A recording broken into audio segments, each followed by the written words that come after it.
Oh, hello there, and welcome to Phil Talking D20. So, today's video is, it's a homebrew special. That's right. Homebrew is back on the menu, and it's inspired by a vid I watched by Shadversity.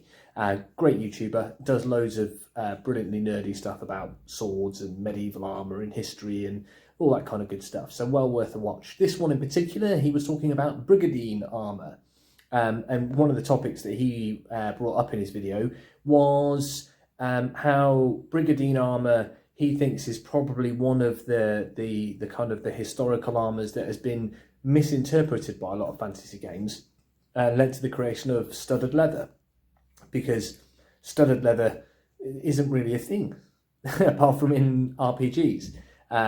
Curried leather armour, hardened, boiled, kind of rigified armour is definitely a thing. There is an item of armour called a curry, which is basically a toughened leather kind of breastplate setup that goes underneath chainmail. And you know, so there are examples of leather armour, just not studded leather. But the reason why I was kind of inspired to do these little homebrew rules that I'm about to discuss with you is because he discussed a very interesting point about Brigadines. Quick clarify what a Brigadine is. Sections of armour plates riveted to material or leather even in some cases to create a kind of a very agile, mobile but metal kind of small platelet based suit of armour. Scale mail is another kind of example of a similar kind of technique.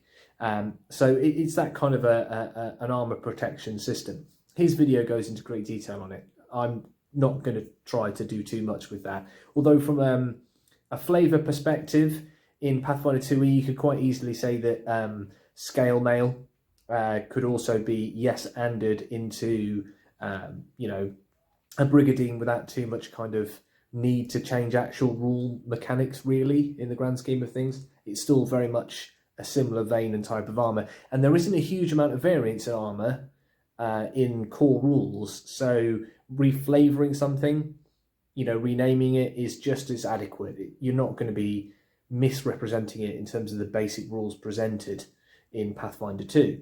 So he talked about the fashion element of his Brigadine, and from the historical record as well, because it's very clear in a lot of the artwork that heraldic devices and design and kind of colour were used. And his own is very fetching. It was a really nice kind of maroon burgundy red and it looked very, very good. And it got me thinking about artwork that we see in fantasy games like Pathfinder and D&D, and how you often have striking designs and very cool looks to armour and kind of clothing and robes and tabards and such. And it made me kind of wonder, is there something we can do to kind of get some more out of that for a character at the table? Can we mechanic it so that it becomes something that we can actually get the benefit from? Because I think a lot of people assume they look like that from level 1. I don't think you do. I think at level 1 you're buying off the shelf kind of, you know, cheap, not mass produced, but simply kind of made to fit the general kind of, you know, general purpose of the market, and just get the product out there and get it sold.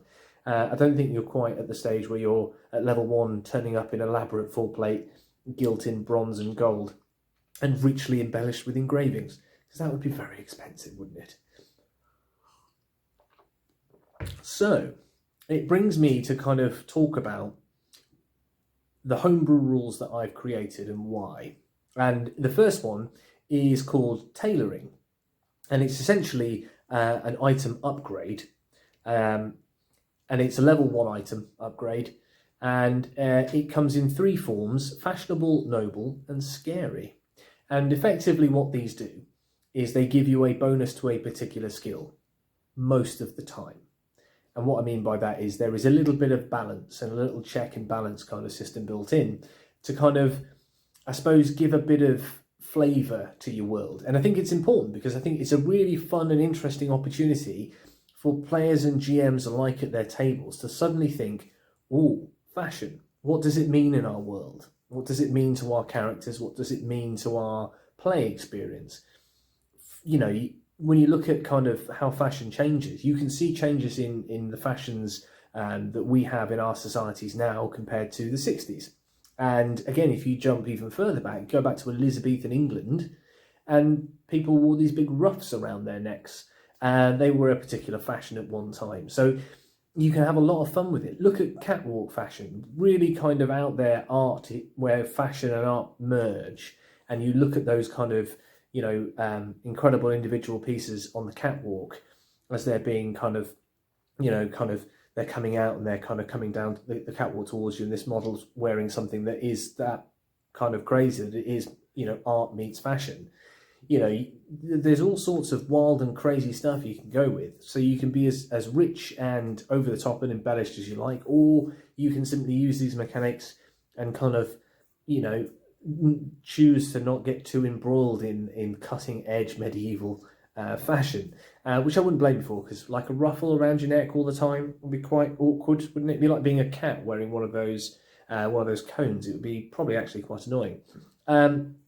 So each one buffs a different skill, and the first one, fashionable, is designed to buff performance. Gives you a little +1 on performance checks, but it only applies based on GM discretion. And the reason for that is A, a balance versus cost factor, and B, it's a little bit of narrative, and it's kind of building in that little bit of kind of flavour to your world kind of automatically. And so what a gnome, you know, in the kind of the cutting edge, moving, shaking urban environment of, you know, a big city in one particular continent finds kind of very fashionable and moves in those circles of fashion, might not work for a dwarf in a very traditionalistic kind of dwarven hold in a foreign land. You know, that's kind of what this I suppose caveat doesn't always apply means. So level 1 item you can get hold of very easily, costs 4 gold pieces. Now I've gone with that based off of trinkets. I've looked at various trinkets and how much they cost, and they're obviously one-use items. This is technically not a one-use item, but because the GM can arbitrate when you're going to get that +1 and when you're not going to get that +1, it's not also a permanent +1. It's, you know, it's fickle, is the best way to describe it. It's a fickle +1. So that is the first one, fashionable, +1 on performance checks, 4 gold pieces. The next one, nice and straightforward, noble. Again, the benefit this one provides a +1 on diplomacy checks. The caveat, it doesn't always apply. And again, the cost is 4 gold pieces. Again, the DM is the kind of the discretion about when it applies. And again, for the purposes of these items, don't be too rigid about what you might consider as fashionable and what you might consider as noble, because there's the risk that you just go, you can only use noble if you've got a family crest. You can, that's perfectly viable, have a family crest as a noble signifier to get a +1 on diplomacy checks in areas where your family are held in high regard, is how I would caveat that as the DM. So you're dealing with people that are familiar with your family and are positive in their view of them, you can have +1 diplomacy. If they aren't of a positive view of your kind of your family and its heraldry, then you're not going to get that +1. If they've never heard of your family and had no real opinion, it wouldn't have any impact either, would it? You see, it very simply balances away. Now, once they start to get to know you and they see that you carry these good deeds and this good intention, then that +1 will start to apply, because they'll be like, oh yeah, I've met this guy before, he's always a man of his word. Well, quid's in, +1 starts to stick. And that is the kind of the rub of it. But it doesn't have to be a family crest. It could be just as easily as fashion, you know, could be, you know, a religion-based or perhaps inspiring imagery, you know, of saints or good deeds. or famous kind of points of history to a people or a nation. Those kind of things would be able to caveat those similar bonuses, because again, if you're a cleric character and you're using performance as a form of oratory, maybe to kind of, as a real kind of crux skill of your character, don't be afraid to choose fashionable, but to say that you're having the fashions of your faith adorn your armour or your clothing, so that you're perhaps utilising certain elements in a stylish way as opposed to a kind of a noble way. So again, it's that kind of rub. It's not completely limiting. It can be as open and broad to interpretation as you want. And the last one, which isn't open to interpretation because it's just scary, and it's a +1 to intimidate checks. Costs an extra 8 gold pieces. The reason being, it's sticking around. It's not it's not going away. If you have unsettling kind of imagery of a dark god on your armour or your tabard or whatever it might be, no one's going to go, oh, that's lovely work. Or I'm sure in other places it would be terrifying, but around here we just really appreciate the aesthetic and the quality of the craftsmanship, and so we don't get the +1 on your intimidate check versus us. Thanks very much. You just wouldn't, would you? The flip of that, though, is that it can be quite easily manifested into a -1 by the DM when it comes to that moment where maybe you are a worshipper of Gurum, the Pathfinder god of war, and so you have these kind of images of kind of bloody battle all over your armour to intimidate your foes on the battlefield. Except today you've popped into the nearby market town of Squirrelton to buy some pastries for lunch, and you arrive at the market stall to purchase said pastries, and are instead greeted with screams of panic and alarm as they think some berserker raider is about to lay waste to the market square, and the guard are called, and you try and make diplomacy checks to go, oh, I'm very good, I worship Gurum, but I work for the state, and you're going to be taking those -1s because you're not going to look like you're fit for that kind of role. You're going to look like you're some kind of worshipper of some bloody, violent god of war, which tends to put the willies up rather pleasant, peaceful people for obvious reasons.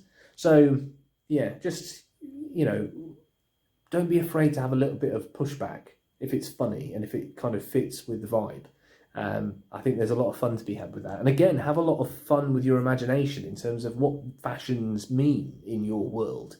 Do the elves wear like super high-end, ludicrous catwalk art fashion? Do the dwarves have a strong line in togas?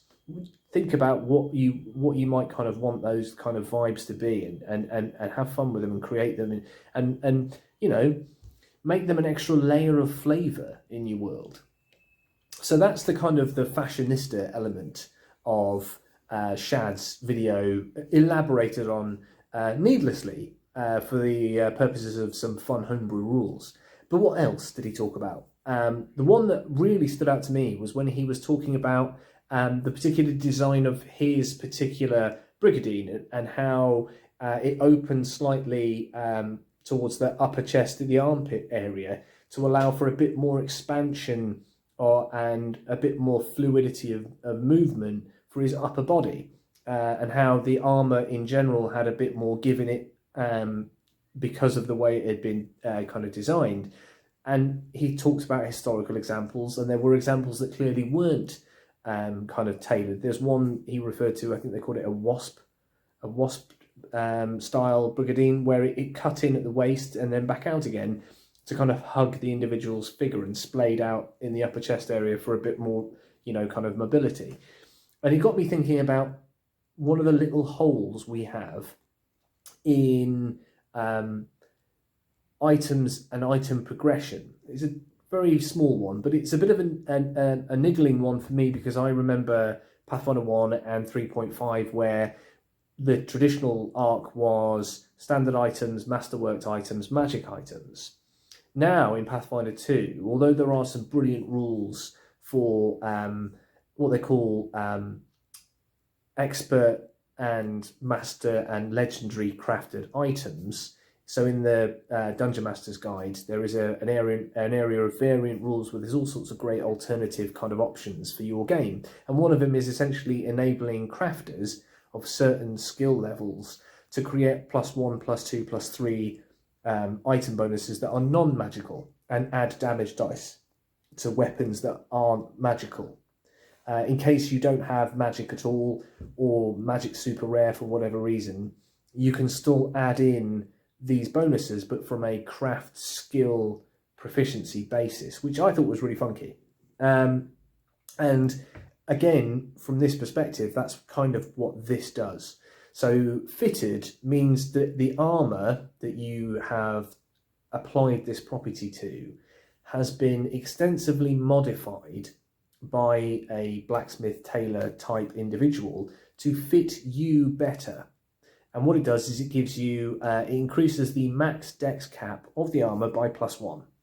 It can only be done once on one particular suit of armour, and that bonus only ever applies to the person who was fitted for the armour. It doesn't apply to anybody else. So someone else couldn't take your +1 fitted armour that gives you that extra +1 to your dex cap, put it on and get the same benefit. They would have to go and have it adjusted and done by someone to get the benefit of it.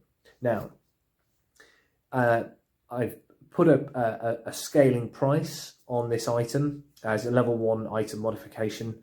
Light armour is 10 gold, medium armour is 20 gold, and heavy armour is 30 gold, additional on top of the cost of the armour. And what that is reflecting is the time and the effort and the skill involved in modifying different materials. Leather or padded armour, your traditional kind of light armours, it's not going to be as a lengthy and fiddly a process to adjust it versus adjusting a suit of full plate harness, or in some instances perhaps even having to really get a right kind of fitment, actually make items like a whole breastplate. You know, that's front plate section is one piece of metal, so to get that fitted is a lot of work and effort to hammer it and have it measured and worked on to an accuracy level to get the desired effect that you want. So that's why it's 30 gold.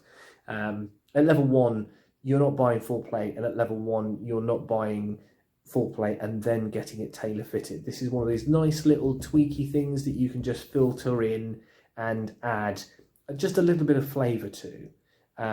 You know, especially for those armour nerds out there who really kind of like to kind of get kind of stuck in and want to kind of be a bit more immersed in their character and their character's kit. It's a really good little variant rule. And what's important about the rules that we've just discussed is, again, these are not player-only rules.